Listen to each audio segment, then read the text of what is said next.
Nós somos o SBT, Canal 4, São Paulo, CYB 855. Sábado, 16 de fevereiro de 1991. Atenção, emissoras do SBT, para o top de 8 segundos.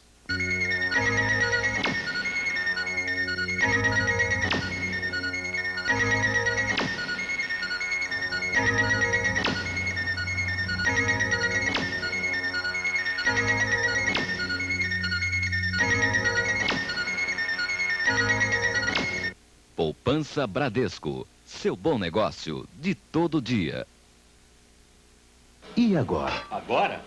Poupança Bradesco, como sempre. Como fica? Fica na Poupança Bradesco. Como sempre, Poupança Bradesco.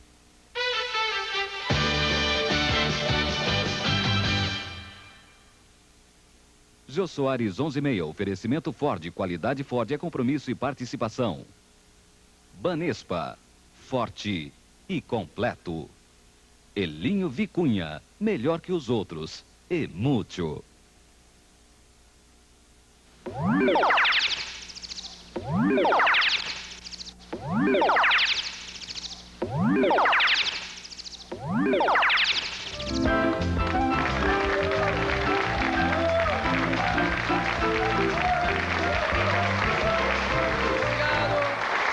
Começando mais um Jô Soares 11:30 nas suas reprises de verão com as melhores entrevistas do ano. Quem aí não viu nenhum capítulo da novela Pantanal? Todo mundo viu.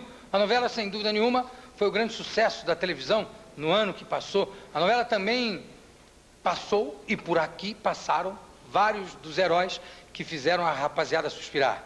São eles: Paulo Gorgulho, Cristiana de Oliveira, beleza, Cláudio Mazo, Jussara Freire e Almir Sater. Todos aqui hoje juntinhos, como nos bons tempos da novela Pantanal. Assistam esse revival do Pantanal. Eu queria até juntar, os outros estiveram aqui também, mas aí não cabia no mesmo programa. Até lá!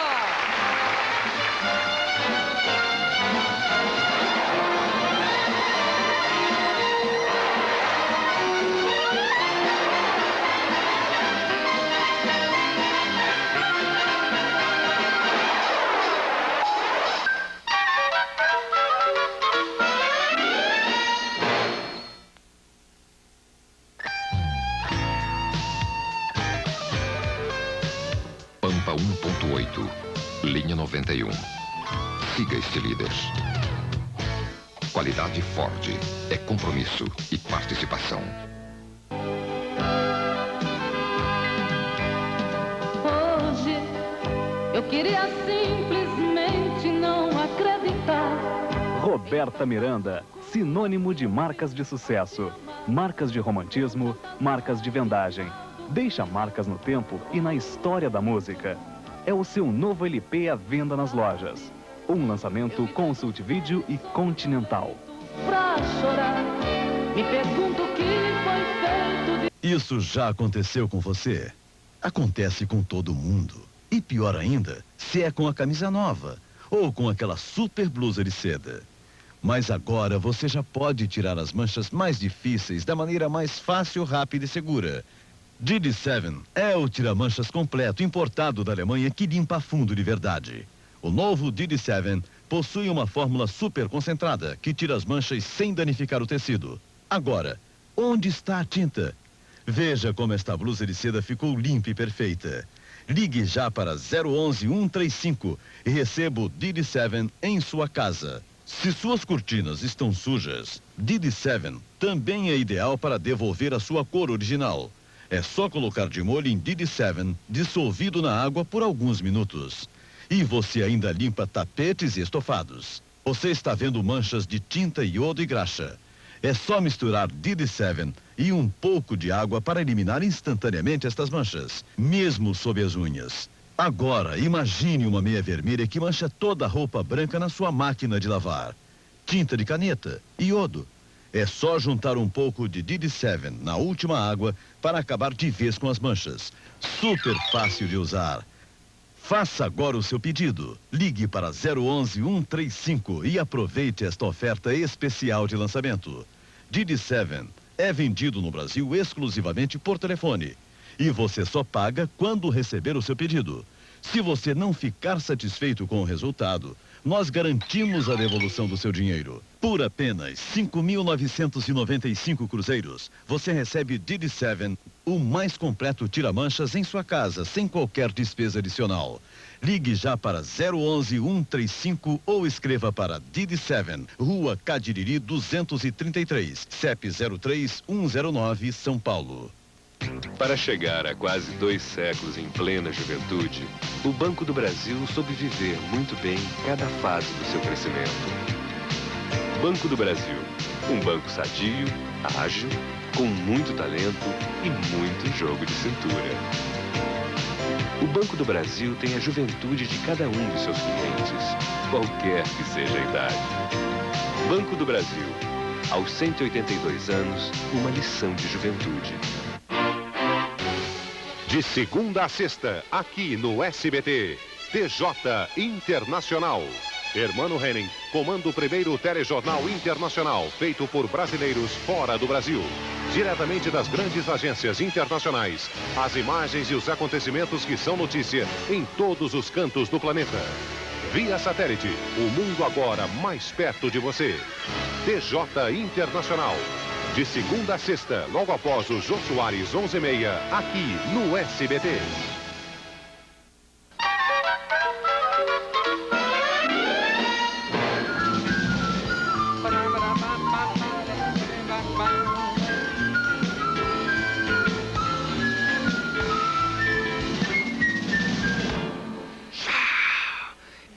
Todos os homens desse país querem ser amigo desta onça. Com vocês, Cristiano Oliveira, a Juma do Pantanal.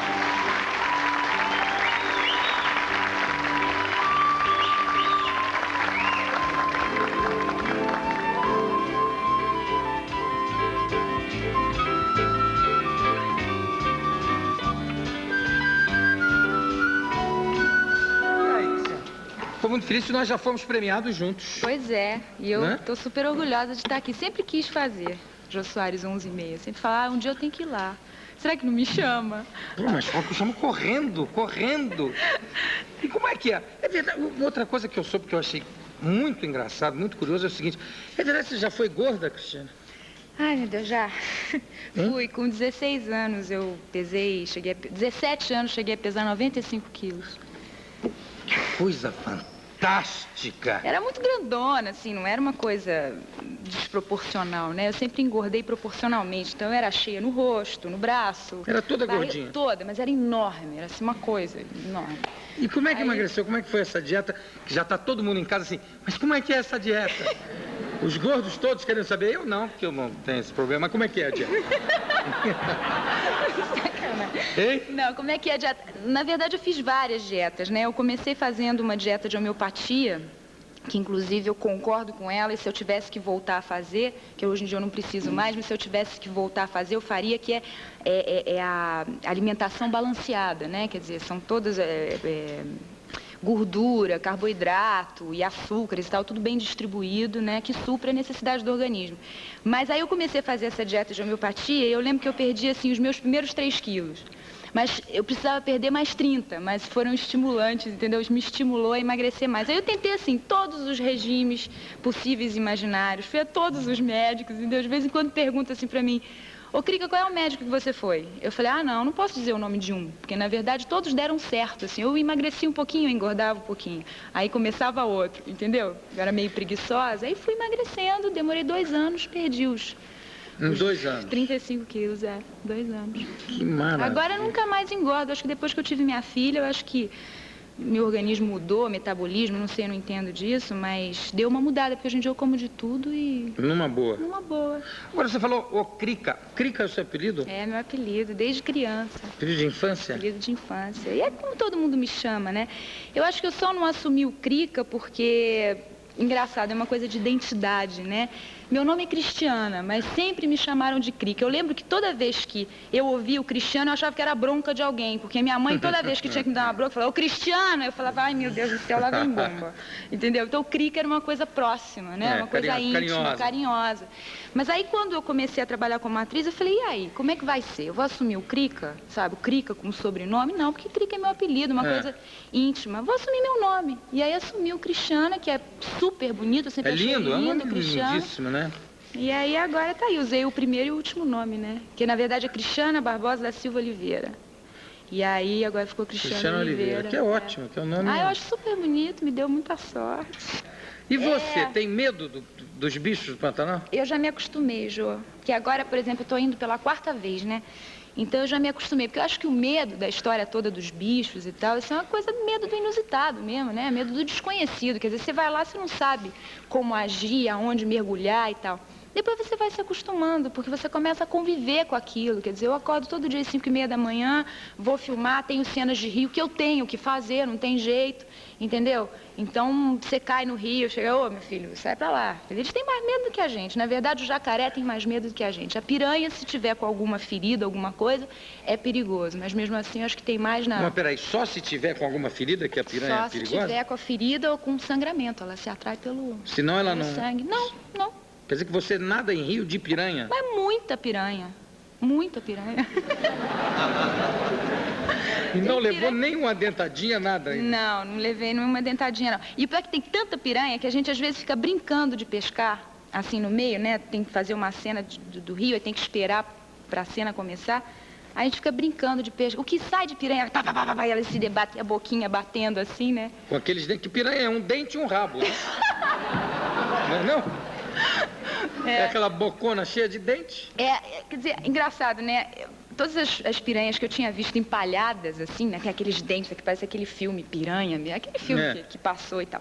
As piranhas que eu vi, os dentes são afiados, mas são curtinhos, assim. Depende do tamanho também da piranha, né? Mas assusta pela quantidade que pesca. Os peões, né? Às vezes ficam pescando lá, só pescam piranha. A gente fica tentando pescar um pacu, não tem jeito. Só vem piranha, só vem piranha. Quer dizer que ela, além de tudo, além de ser piranha, ela é oferecida. É muito oferecida.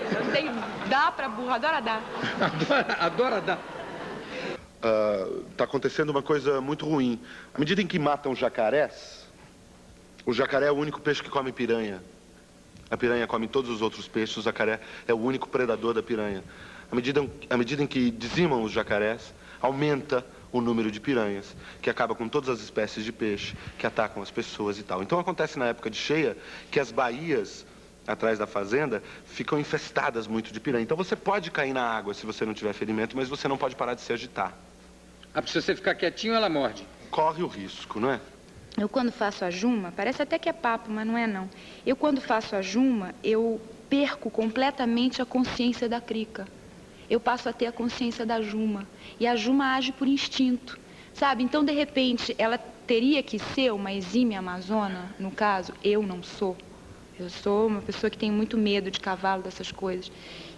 Mas a primeira vez que eu tive que fazer uma cena de cavalo, que eu tive que galopar, eu fui lá, galopei, saltei com a maior, sabe, assim, uma maestria no caso, né? Saltei do cavalo, acabou a cena, eu respirei fundo e comecei a tremer. Comecei a tremer, entendeu? Que aí já era a Cristiana que tinha assumido, porque a Juma tem aquela coisa da coragem dela, tudo é natural para ela. Imagina, cavalo, qualquer coisa, abraça, beija, não tem problema. E o Pantanal, não, o Pantanal foi uma coisa mesmo que foi surgindo, sabe assim. Eu fazia cananga e sabia que a Manchete preparava uma novela no Pantanal. E eu não era chamado para fazer a novela. Mas eu queria fazer a novela porque era no Pantanal. Eu não conheço o Pantanal, eu conheço o Brasil quase todo, as cidades teatráveis do Brasil, né? A gente já passou, né? E o Pantanal nunca foi teatrável, então eu não conhecia o Pantanal. E o meu interesse em fazer a novela Pantanal foi pelo Pantanal, para conhecer o Pantanal. E acabou que, mas por circunstâncias várias, né, eu acabei fazendo, finalmente, 4 personagens na novela Pantanal. Eu sou o velho, o Juventino, o velho do Rio, o José Leôncio, e finalmente o novo velho do Rio, que pintou agora no final. Quer dizer, foi também, já deram uma descarga de velho em cima de você? Que foi? Pois é. Você já somou quantos anos você fez nessa novela? Bom, me pergunta se eu tenho 60. Não, eu digo somando todos os personagens. Ah, dá uns 220. Dá por aí. Só de velho, só dos dois velhos? Dá por aí. Só que o Pantanal é um lugar superlativo, é indescritível.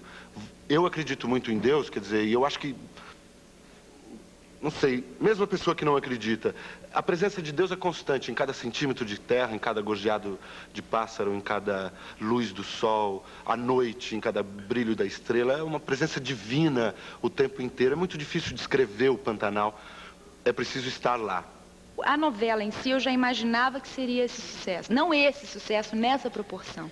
Eu imaginava que seria um sucesso porque é uma novela linda, que enfoca sutilmente a ecologia, que tem uma história gostosa, que mostra um Brasil que poucas pessoas têm oportunidade de conhecer. Então é uma coisa que eu acho que iria pegar o espectador pela beleza do Pantanal em si. Quer dizer, o personagem principal da novela é o próprio Pantanal, mas tudo isso a gente imaginava que ia ser. Agora, a Juma eu não imaginava, não. Realmente, eu fiquei meio surpresa com essa história da Juma. Porque a Juma, ela tem uma coisa muito bonita, que é a pureza dela, sabe? Então, a pureza dela é uma coisa que é muito difícil de encontrar hoje em dia. Aquela coisa infantil, inocente, aquela coisa... Eu falo dela, eu começo a ficar emocionada. É exatamente o que falta muito nas pessoas, sabe? Essa história, essa coisa da pureza. As pessoas estão muito nervosas, muito ansiosas, com muito medo, sabe? Principalmente a gente que é urbano, que vive na cidade. Ansiedade de ganhar dinheiro, ansiedade de um passar por cima do outro, sabe? Ansiedade de um derrubar o outro. E de repente você encontra essa figura totalmente pura, totalmente desfeita de qualquer conceito, de qualquer preconceito, de qualquer coisa, entendeu? Então é para encantar. Eu acho que as pessoas se sentem próximas dela porque procuram essa pureza de alguma forma, sabe? Então eu acho que é por isso que encantou. Então ela tem a coisa de... E você sabe aonde eu me inspiro na Juma? Na minha filha. O olhar da Juma é o olhar da minha filha, sabe? A maneira dela fazer uma espécie de um bico que ela solta a boca assim, é a minha filha que faz. Sabe assim, a primeira vez que a Juma andou de avião, o olho dela arregalado, a minha filha, a primeira vez que andou de avião, ficou com o mesmo olho. É dela que eu tiro isso, sabe?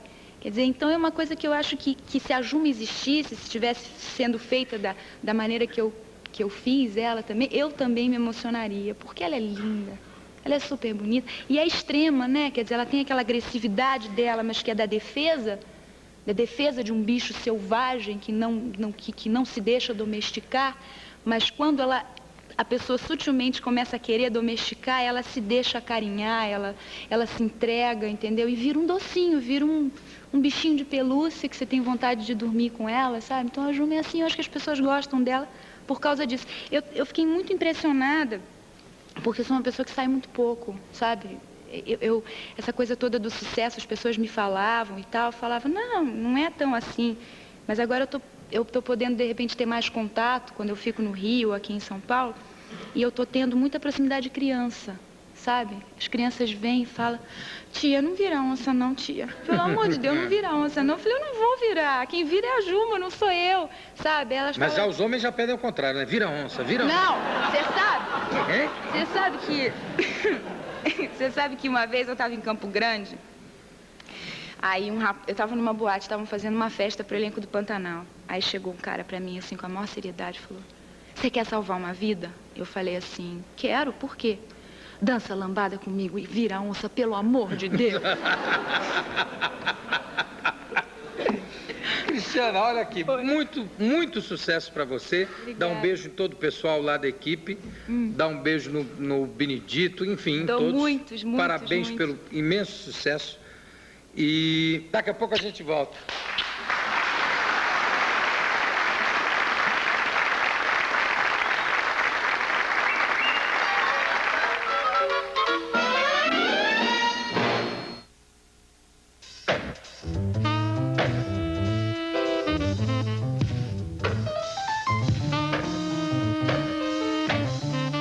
Para passar uma dica de jogada para um companheiro, você faz assim, ó. Sacou?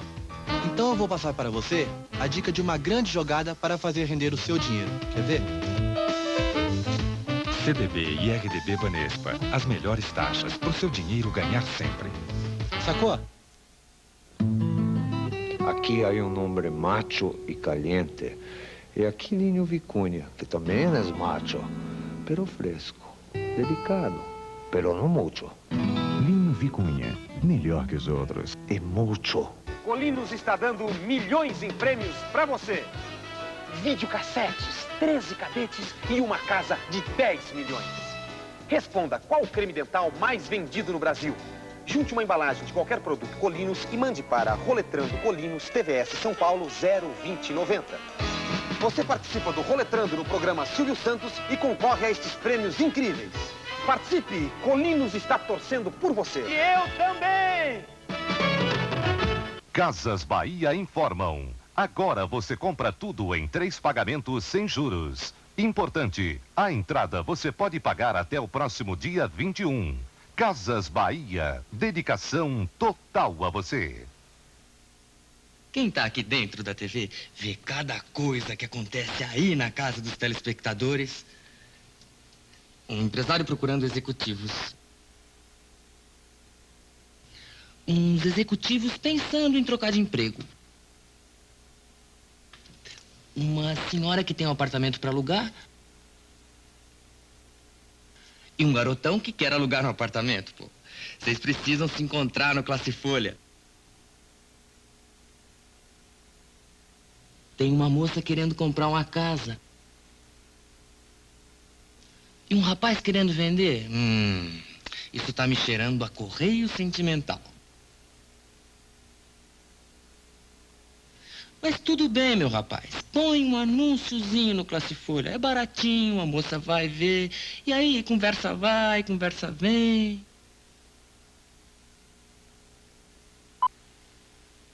Amigos, detetização é assunto sério. Quando mal feita, causam danos imprevisíveis. Ao fazer, procure firmas especializadas que trabalhem com seriedade. E, acima de tudo, pensem no homem e no meio ambiente.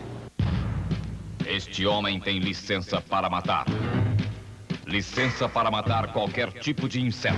Chame Dededrim e contrate este matador. Dededrim, o exterminador do presente.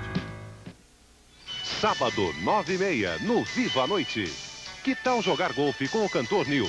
É o sonho maluco da Renata, uma apaixonada garota de 16 anos. No Deu a Louca na TV, você vai dar um passeio pela cidade a bordo de uma lancha e ao lado de 6 lindas garotas.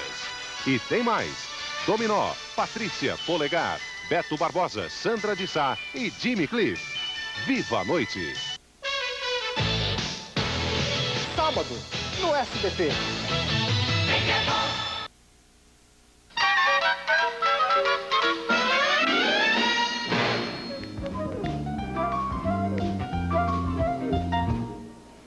Ela foi escolhida como símbolo da mulher pantaneira. Com vocês, a atriz Jussara Freire.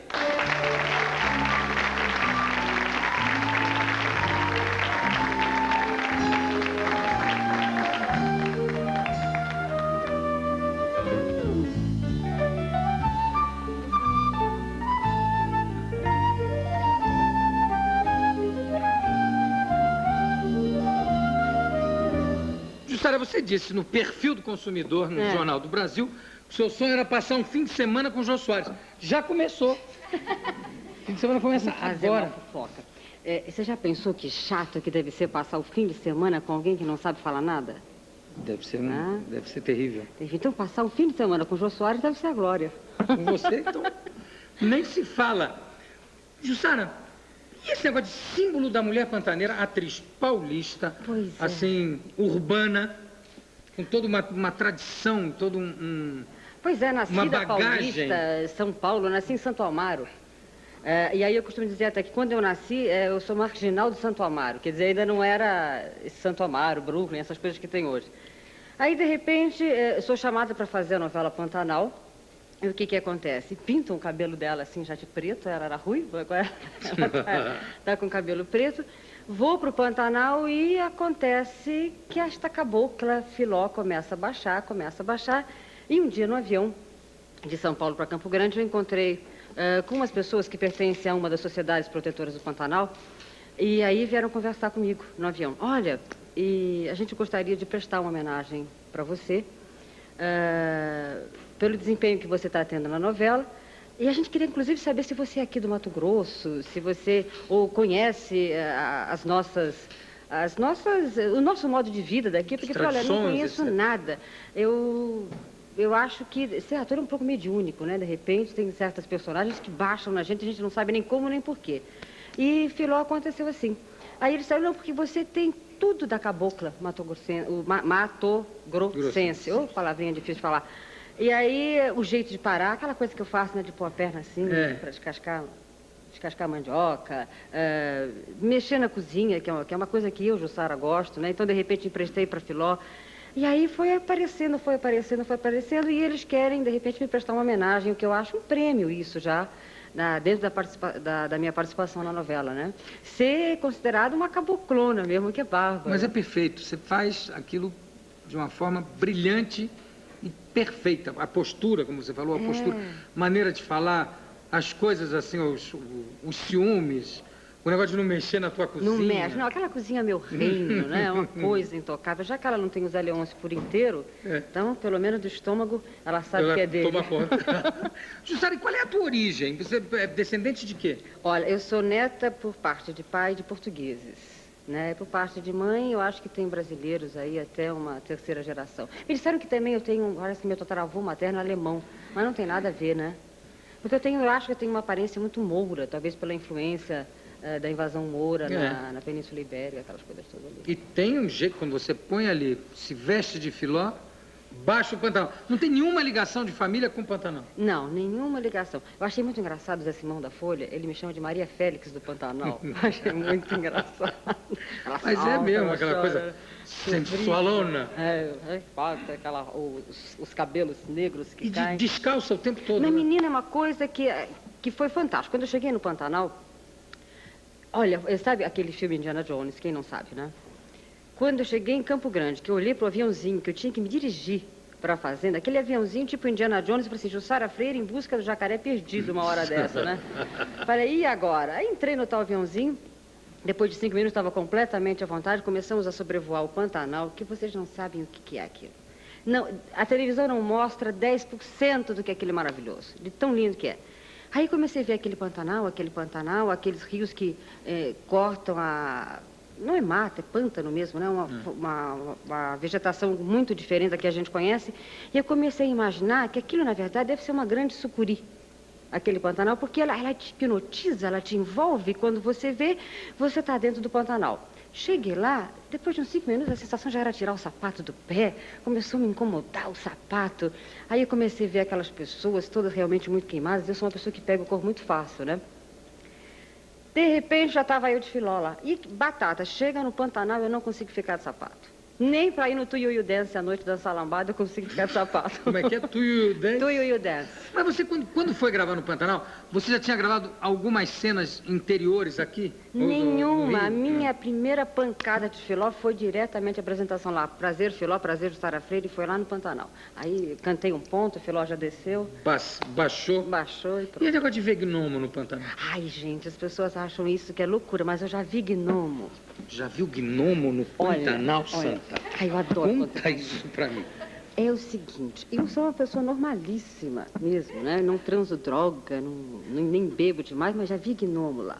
Mas como é que é o gnominho? Olha, os gnomos, eles são umas criaturinhas, assim, pra quem acredita, obviamente, eles não são muito bonitinhos, né? Eles são meio aquelas carinhas de anãozinho mesmo, sabe? Mas eles são muito pequenininhos e eles aparecem pras pessoas.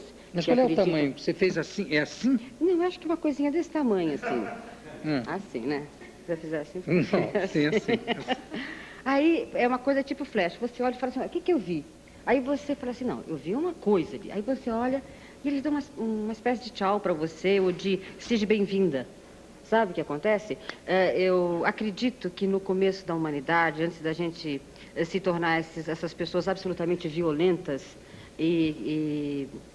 acho até errado quando falo assim, você é um animal, porque o animal está com mais respeito do que nós seres humanos, né? Então, eu acho que os gnomos, esses seres elementais da floresta, da natureza, eles existiam mesmo no começo do mundo. Mas a gente foi ficando tão tão humano, no mau sentido, tão humano no mau sentido, que eles começaram a ficar com medo da gente e começaram a se esconder nas matas e não aparecem mais. As fadinhas, essas coisas todas. Eu acredito nessas fadinhas. E eu vi os gnomos, gente, eu juro que eu vi os gnomos. Como? Mas você vê assim, já viu várias vezes ou foi um? Não, foi uma vez só e os dois, assim. Eram dois amiguinhos gnomos. E nuzinhos, como é que é? Não. Eles, era uma coisa assim que você não sabe identificar se eles estavam com roupa ou não. Era como se eles estivessem com folhagem, uma coisa assim de folhagem, sabe? Que passa pela folhagem. O saci, né, é um elemental que é um pouco uma lenda que vem exatamente desses uma coisa de gnomos, né? De gnomos. Da floresta. E parece que são tradições que são contadas, né? Que são contadas e chegam até nós. Parece que as histórias infantis vêm dessa tradição de gnomos, das fases, esses seres elementais que não tinham medo de nós humanos, né? Agora tem pavor. Tem pavor. Porque, por exemplo, hoje em dia se fala muito em ecologia, virou moda, infelizmente virou moda. Eu espero que não se transforme em simplesmente ecologia como um jeans da moda, que daqui a pouco você descarta e joga fora. Que se isso acontecer, a gente vai ser descartado junto, a gente vai ser jogado fora junto. Porque, Jô, não sei se você concorda comigo, mas nós somos verdes. Nós pertencemos a esse elo da natureza. Então, se a gente não se cuidar como ser humano, como pessoas, então, de repente, não adianta você ficar falando, olha, toma cuidado com a plantinha, toma cuidado com o rio, porque você, como ser humano, continua muito mal, né? Então, eu acho que essa coisa verde tem que passar primeiro por dentro da gente. A gente tem que ficar verde para depois poder realmente cuidar do verde, da ecologia.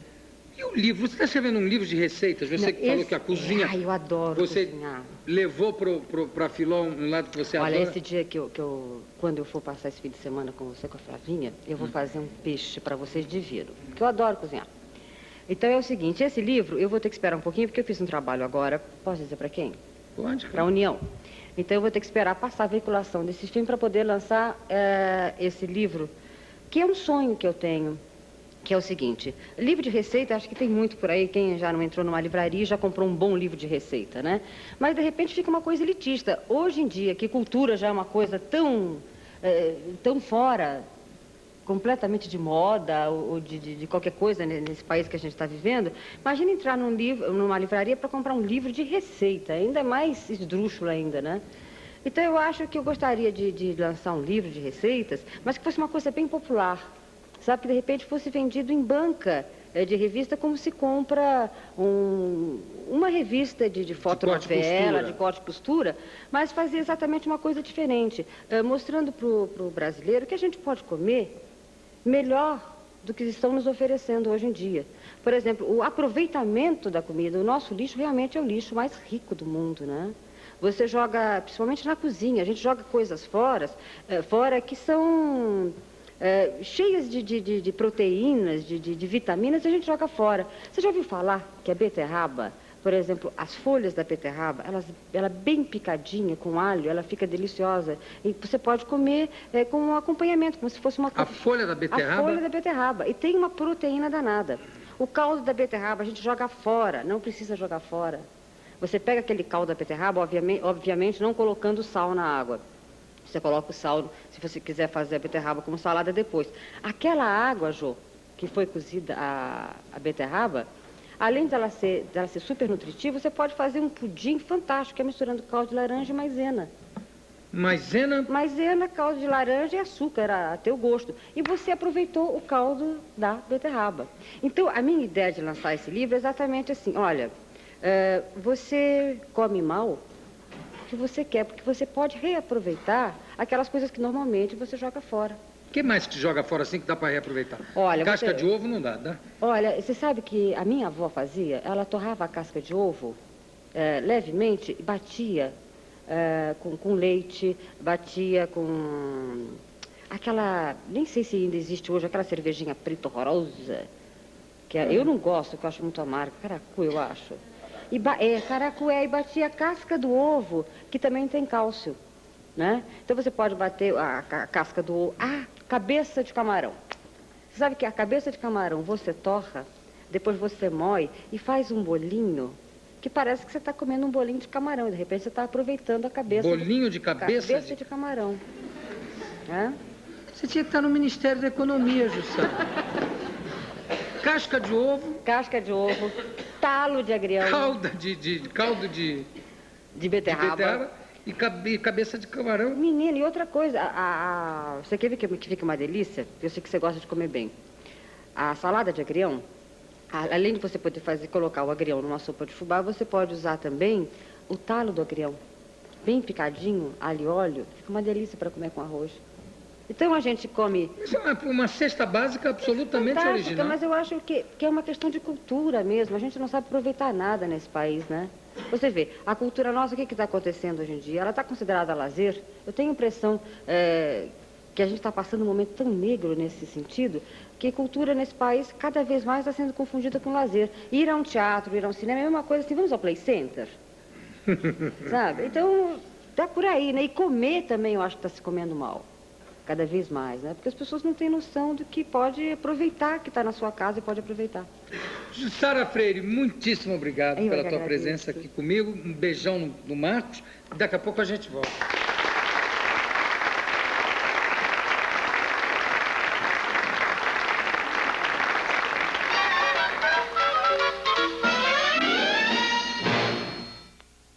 Para chegar a quase 2 séculos em plena juventude, o Banco do Brasil soube viver muito bem cada fase do seu crescimento. Banco do Brasil, um banco sadio, ágil, com muito talento e muito jogo de cintura. O Banco do Brasil tem a juventude de cada um de seus clientes, qualquer que seja a idade. Banco do Brasil, aos 182 anos, uma lição de juventude. Aqui há nome macho e caliente. E aqui Ninho Vicuña, que também é macho, pero fresco, delicado, pero não mucho. Ninho Vicuña, melhor que os outros. E mucho. Acompanhe o Rede Folha e saiba que notícias a Folha de São Paulo publica com destaque em sua edição deste sábado. O Iraque diz que está disposto a sair do Kuwait em troca da discussão global dos problemas do Oriente Médio. A proposta, a médio prazo, pode dividir a frente entre Iraque. Os Estados Unidos atacaram-na como uma ilusão cruel, enquanto a União Soviética diz que é um importante primeiro passo para o fim das hostilidades. Quando vocês estavam pulando o carnaval, eu aproveitei para arrumar mais um emprego. A partir desse domingo, todo domingo, estou com uma coluna no primeiro caderno da Folha. Queria que vocês fizessem o favor de ler, porque assim eu não perco essa boquinha. O horário de verão acaba à meia-noite de sábado. Confira no caderno Cidades o que muda nos horários dos serviços públicos. Horário de verão vai ser... Peraí, deixa eu ver. Agora, tenho que fazer o quê? Atrasar? Não sei. O horário de verão muda domingo, eu vou adiantar 1 hora. Atrasar o relógio. Acho que é melhor deixar no mesmo horário mesmo. O italiano Pietro Maria Bardi, fundador e ex-diretor do MASP, começa a ficar mais famoso em seu próprio país. Foi lançado na Itália um livro sobre suas atividades no campo das artes, do jornalismo e da arquitetura. A Folha convida a todos, especialmente seus leitores, para participarem nesse domingo na Catedral da Sé, às 15 horas, do ato multirreligioso pela paz no Golfo e pelos 70 anos do jornal. Pela primeira vez em São Paulo, um líder religioso católico, um presbiteriano, um rabino e um muçulmano estarão reunidos no mesmo altar para pedir o fim da guerra. Eu acho uma excelente iniciativa, inclusive recebi o convite, vou procurar aparecer. É muito importante que nós no Brasil tenhamos consciência da importância de uma postura pacificadora, tendo em vista uma guerra tão errada.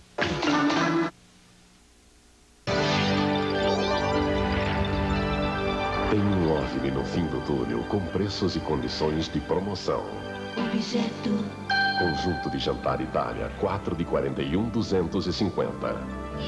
Cama de solteiro Barcelona mais adicional, 4 de 18.500. Conjunto Viena, 4 de 65 mil. Cama de casal Barcelona, 4 de 15 mil. Objeto. Casas Bahia informam. Agora você compra tudo em 3 pagamentos sem juros. Importante, a entrada você pode pagar até o próximo dia 21. Casas Bahia, dedicação total a você. Domingo, na sessão das 10. Sob fogo cerrado, um ex-combatente volta ao Vietnã para salvar antigos companheiros. Onde estão os fuzileiros americanos? Um resgate suicida. Vamos correr ou lutar? Não temos escolha. Uma missão para Braddock, o supercomando, com Chuck Norris.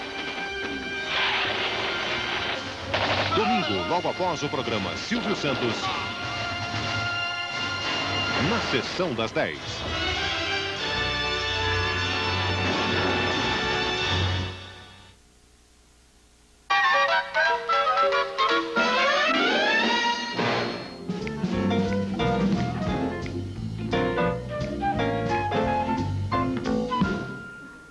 Ele é um cantor e exímio violonista caipira que virou ótimo ator e sex symbol.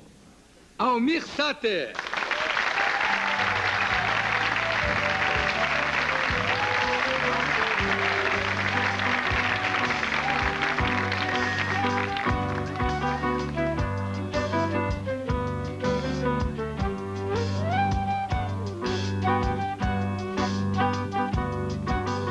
E aí, Almir, como é que foi essa reviravolta na tua carreira ou nos teus desejos? Eu acho que a música... Primeiro, boa noite. Né? Boa noite. Para sua casa. A música sempre foi uma coisa assim, foi meu objetivo, a minha vida, a minha dedicação, né? Eu já não sabia mais o que fazer para divulgar meu trabalho, para buscar um pouco mais de espaço, assim, para minhas músicas, já que é muito difícil você fazer música brasileira no Brasil, né? É, por incrível que pareça. Então, há uns 5 anos atrás, mais ou menos, eu estava levando uma música para o Sérgio Reis gravar. A gente conversando, ele falou, pô, você é preguiçoso, tem que trabalhar mais. Pô, você não gosta de trabalhar, você fica lá no Pantanal, pô, você não quer saber de nada. Mas, pô, tem uma música bonita, você podia estar tocando aqui, ó, tem tanta gente, você podia ser um apresentador de televisão no programa sertanejo, não sei o que tá. Pô, você tem que divulgar mais seu trabalho. Pô, eu falei, ó, Sérgio, pô, eu pegar meu disco, colocar embaixo do braço, criar uma situação embaraçosa para um programador de rádio, porque ele não pode tocar minhas músicas, que não é linguagem que está se falando. Então eu vou lá, peço para ele tocar, ele vai tocar naquela hora, mas eu sei que ele não vai tocar depois. Então, para não criar essa situação de embaraço, tanto para ele como para mim, prefiro não ir, pô. Sabe? No momento que eu gravo um disco, eu quero que as pessoas escutem, que toquem, né? Então eu não vou. E nessa época estava se falando da novela Pantanal. Eu falei, olha, tá vendo essa novela que vocês vão fazer? Você quer que eu faça sucesso, assim, que o meu trabalho tem um pouco de penetração, tem um pouco mais de espaço? Me põe numa novela dessa, que a gente fica tocando, e é uma coisa que todo dia a gente toca, a gente vai insistindo, uma hora a gente consegue tocar, né? Aí passaram esses 5 anos, né? 6 anos, sei lá quanto tempo passou. Aí eu estava em Fortaleza esse ano, me liga o Sérgio Reis e falou, lembra daquele nosso papo, tal. Pois é, nós vamos fazer aqui. Quer vir fazer? Falei, pô, claro, eu ainda acredito nisso. Mas você se encontrou com o Sérgio, você falou nesse primeiro encontro, que ele te chamou de preguiçoso? Isso. Você morava no Pantanal? Não, eu ficava meio termo. Eu precisava de vir a São Paulo porque tudo parte de São Paulo, Rio, dos meios de comunicação estão aqui, então eu precisava da mídia, de divulgar o trabalho, então eu ficava em São Paulo. Mas ao mesmo tempo eu achava muito difícil, muito trabalhoso, então eu ficava no Pantanal também, porque lá eu ficava tocando, compondo. Mas você nasceu aonde? Eu nasci em Campo Grande, que é bem próximo do Pantanal. É. E você tem fazenda no Pantanal? Você fica no Pantanal aonde? Não, eu tenho todas as fazendas praticamente. Eu tenho grandes amigos lá, pessoas assim, muito bem recebidas na região toda. Já fiz um projeto uma vez chamado Comitiva Esperança, inclusive essa música que vocês introduziram é o tema da nossa viagem, que foi uma viagem de 90 dias a cavalo pelo Pantanal, lombo de burro. Eu, 2 músicos e 3 cineastas, né? Então eu conheci todo mundo lá. Então onde eu chegava eu tinha boa acolhida, já eles queriam escutar. Trouxe a viola? Trouxe. Então vamos chegar. Então eu tenho todo o Pantanal para passear. Eu acho que o negócio não é ser fazendeiro, é ter amigos fazendeiros, entendeu? Porque você tem só os prazeres, né? Claro. Eu chego lá, tá o barco lá funcionando, eu não sei quem pôs lá, essa gasolina tá gasolina. Não tem apurreação nenhuma. Nada, é só prazer. E a viola? E a viola, e a música. E aí, você começou a fazer o Pantanal, e aí eu vejo teu trabalho de ator no Pantanal, eu acho excelente o teu trabalho. Você já tinha uma experiência anterior? Ou é uma coisa que veio natural, é o chamado, que o americano chama de natural, é o cara que já nasce... Não, eu fiz um curta, um média e um longa. Né? O curta, uma participação rápida, tocando. O média é esse Comitiva Esperança, esse filme que a gente fez nessa nossa viagem. E o longa, um filme chamado As Belas da Billings. Um filme do Oswaldo Candeias. Maravilhoso. Maravilhoso. Então aí que eu tive um pouco mais de... Isso. Inclusive diz que é a Margem 2 esse filme. Ah, né? é? Eu vi a Margem, isso eu não vi. É um filme, assim, é o Candeias, ele tem um jeito muito pessoal fantástico. de cinema, né, de fazer as coisas. Então ali que eu tive um pouco mais de contato com fala, para ler, para interpretar, né. E a televisão também, né, eu fiz muito tempo de televisão, assim, o programa Som Brasil, que é apresentado pelo Boldrin, depois pelo Lima, né, escrito inclusive pelo Chico de Assis. Então, sabe, de repente você começa a se acostumar um pouco com as câmeras. Mas a primeira cena, primeiro gravando que eu vi da novela, eu senti que sumiu o sangue do meu rosto. Fiquei branco, pálido. Aí virou o diretor e falou, seu texto. Eu falei, que texto? Não tiveram o texto? Eu falei, não. Ai, meu Deus do céu, então você fala isso, aí que eu sumi de vez, assim. Mas aí tive... Foi engrenando, engrenando? É, os amigos, os atores da novela. Porque é o seguinte, eu acho que se você fazer uma novela no estúdio é uma coisa. Você fazer uma novela no Pantanal, onde aquela solidão às vezes impera, né? E as pessoas precisam se aproximar, buscar um ao outro, conversar. Então a gente começou assim, inclusive o Rubens Corrêa, que é um ator da antiga, chegou e falou que nunca viu um elenco tão unido. Então a solidão, o distante aproxima as pessoas, né? Então me ajudaram muito, todos os atores me ajudaram. Isso me desinibiu, me ajudou a desinibir também, a soltar, e eu estava feliz, estava no meu lugar. E o negócio do Cramunhão? Eu vi um anúncio do teu show em São Paulo, onde estava escrito o Cramulhão. É Cramulhão ou Cramunhão? É Cramulhão. É Cramulhão. Cramulhão. Porque engraçado, ouvindo, quer dizer, tanto faz, você às vezes escuta Cramulhão ou Cramunhão. Eu ouvia Cramunhão. É, todo mundo fala Cramunhão. Pois é, e quando eu vi escrito o Cramulhão, eu tomei um susto, eu digo, erraram aqui em alguma coisa. Não, eu acho que é um pouco a falta de adicção ainda, né? Você vê que no final eu já comecei a falar mais Cramulhão, né? Mas não sai Cramulhão, porque o Cramulhão, saía Cramulhão, mas o certo é Cramulhão. E outra coisa engraçada é que essa tradição de vender a alma ao diabo para ser bom violeiro é uma tradição também do delta do Mississippi, lá nos Estados Unidos, que os bluseiros, diziam que os grandes bluseiros tinham um pacto com o demônio. Como os grandes violeiros. E quer dizer, realmente essa tradição existe também no Brasil? Quer dizer, do violeiro fazer pacto com o diabo? Existe grandes violeiros que inclusive falaram que fez o pacto com o diabo, garanto que fez, que eu estava assim numa encruzilhada, aí se pintou o bicho, aquele cheiro de enxofre, desceu, o cara, eu fico olhando assim. E aí eu vejo o cara tocar e eu acredito. Sabe, falar, pô, esse cara tem. Tem pacto com o demo. O próprio Renato Andrade, que é o nosso grande violeiro, né? Tem uma técnica fantástica. Ele, não sei se ele fala brincando, ele fala, não, eu trato com bicho, com coisa ruim mesmo. Aí você vê o Renato tocando, é impossível ele não ter. Mas não era melhor ter pacto com Deus para tocar melhor, não? Porque o demônio, a impressão que dá, que pega a viola, Eu também não entendo muito isso, não, mas é coisado que o pessoal busca o capeta mesmo, né? Que deve ser das madrugadas, do submundo, né? Das encruzilhadas. Das encruzilhadas. Aliás, nos Estados Unidos também. Aliás, tem um filme, Crossroads, né? Eu assisti esse filme, né? Maravilhoso. Fantástico. Fantástico filme. É verdade que você consultou um espírita antes de saber se faria o negócio de ter pacto com o demônio ou não? Não, isso é um pouco do folclore, né? Você não tem medo, não, do diabo te pegar de noite? Eu falei, não, já tenho todas as proteções, tenho uma amiga espírita e tal. Então eu inventei um pouco de história também para acalmar as pessoas que... Uma senhora se benzeu passando por mim, entendeu? Isso deve acontecer, não, realmente. É sério. Inclusive o Benedito foi muito pressionado com isso, porque inclusive teve algumas seitas assim que queriam fazer uma greve contra a Manchete, enquanto o diabo, sabe, que o diabo estava passando uma imagem muito boa, entendeu? Era muito bom. O diabo tem que ser mau, não pode ser bom. Então o Benedito teve muitos problemas com isso, assim, de cartas e ameaças de greve, de lotarem um estádio de futebol para pedir para não assistir mais a novela. Tanto que a gente foi maneirando. Ele também, eu acho que assusta um pouco, né? E as pessoas, inclusive chegou uma senhora para mim e falou, você sabe que meu filho quer fazer o pacto com o diabo para passar de ano? Minha senhora, eu apresento, né? Eu apresento. Pô, mas ele só tem 6 anos, entendeu? Ele não entende essas coisas. Então vinham para cima de mim assim, eu ficava... Mas você não acredita mesmo? Que loucura isso, né? Loucura. Isso da pessoa se benzer, isso deve acontecer mesmo? Não, a senhora se benzeu. Então, a coisa mais comum agora na ponte aérea, que a gente fica nesse vai e volta, não vai cair esse avião, não, né? E o capeta aqui, meu Deus do céu, não cai esse avião, não, só pode ficar tranquilo. E o disco? Você está lançando 2 discos, Almir? Não, esse disco que você tem é o disco da Continental, né? Que é uma coletânea daquele último disco que eu vim, um disco que eu gravei nos Estados Unidos, que eu vim aqui, a gente conversou e tal, e com a música Xalana. Então a Xalana é a única música inédita desse disco, e é um disco, inclusive, de uma seleção muito bonita, que tem a ver com o Pantanal. Então, já que a Continental tem 4 discos meus, ela fez uma coletânea dos 4 e fez é um disco meio acústico que tem a ver. É um disco muito bonito. Inclusive a gravação da Xalana assim, me surpreendeu muito porque Eu jamais pensei que fosse entrar em disco, que eu gravei para entrar atrás de uma cena só, não tinha nem viola, pedi o violão do Guarabira, do Sai Guarabira, né? Eu empresto o violão aqui, gravei, aí coloquei outro em cima, cantei a letra errada que eu não sabia direito ainda. E depois eu fui escutar no disco e eu fiquei emocionado. De repente a emoção está nas coisas simples. É, lindo. E o outro disco? O outro disco que eu estou lançando é um disco só instrumental, chama Instrumental 2, que eu gravei, está pronto há mais ou menos uns 3 anos esse disco. Só agora que eu pude lançá-lo. Além de músico, violeiro, ator, compositor, você é pescador também, homem? É a minha paixão. Tem um pescador sentadinho ali também? Você é mergulhador, né? É. Eu não tenho pesca por baixo, você pesca por cima. Fôlego, é. Ele faz caça, você faz pesca. Eu me distraio, porque eu gosto de pescar, sabe? Eu gosto da vivência de beira do rio.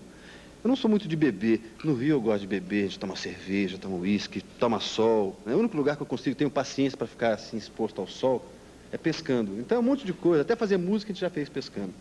Às vezes você não pega um peixe, tá bom também, a gente compra, leva, fala que pegou, lógico que eu peguei, claro, você volta para casa sem peixe.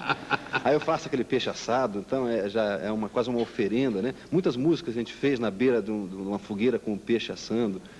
Eu tenho muito respeito pelo peixe que eu até crio em casa.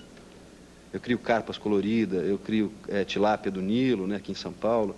Eu tenho paixão, assim, às vezes fico o dia inteiro observando o costume dos peixes, entendeu? Então, eu sei que os peixes estão lá, então tem dia que eu vou lá, eu tento pescá-los, assim, de uma forma que até não agrida tanto, para medir o tamanho, você não consegue achar um peixe, entendeu? Então, o peixe é um bicho muito... E é bom, não late, não faz cocô no jardim. Você não precisa levar ele para fora para fazer às vezes pipi. você esquecer de dar comida, ele fica uma semana sem comer nada, ele se vira lá, que ele come de tudo, come lodo. Quer dizer, eu gosto de peixe. Eu vou pedir para você cantar para a gente agora, Almir. Com muito gosto. Tá? Tá bom. Obrigadíssimo. Que isso, João? Almir Sater.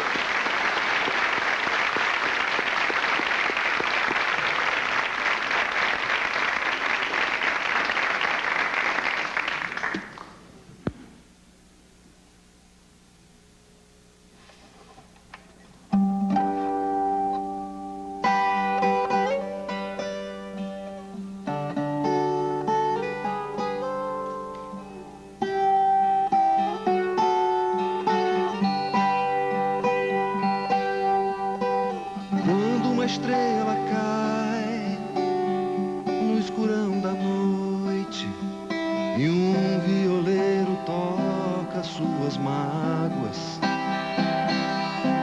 Então os olhos dos bichos vão ficando iluminados, rebrilham neles estrelas de um sertão enluarado.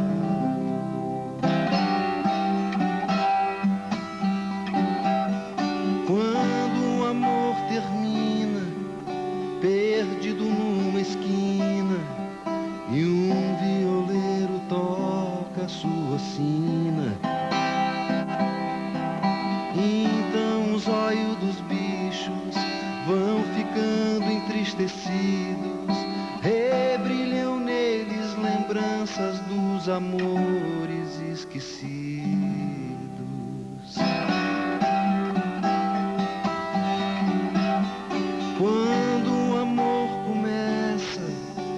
Nossa alegria chama e um violeiro toca em nossa cama.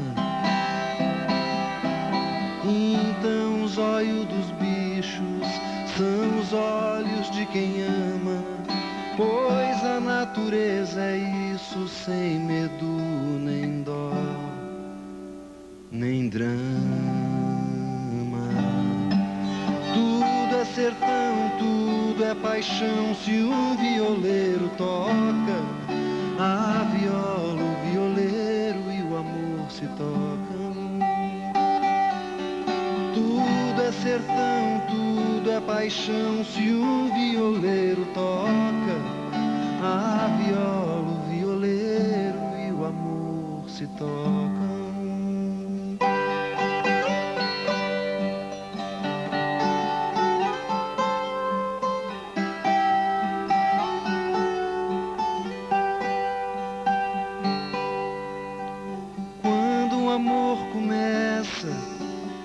Nossa alegria chama e um violeiro nossa cama. Então os olhos dos bichos são os olhos de quem ama, pois a natureza é isso, sem medo, nem dó, nem drama.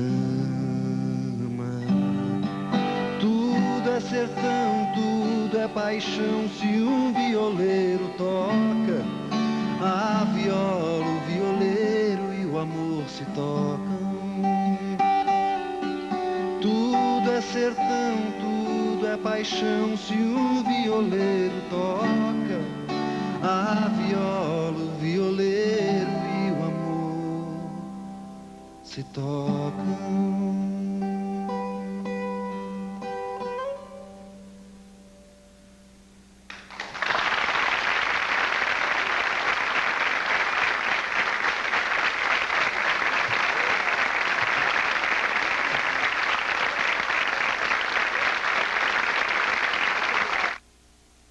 Jô Soares 11:30, oferecimento Ford, qualidade Ford é compromisso e participação. Banespa, forte e completo. Elinho Vicunha, melhor que os outros, e muito.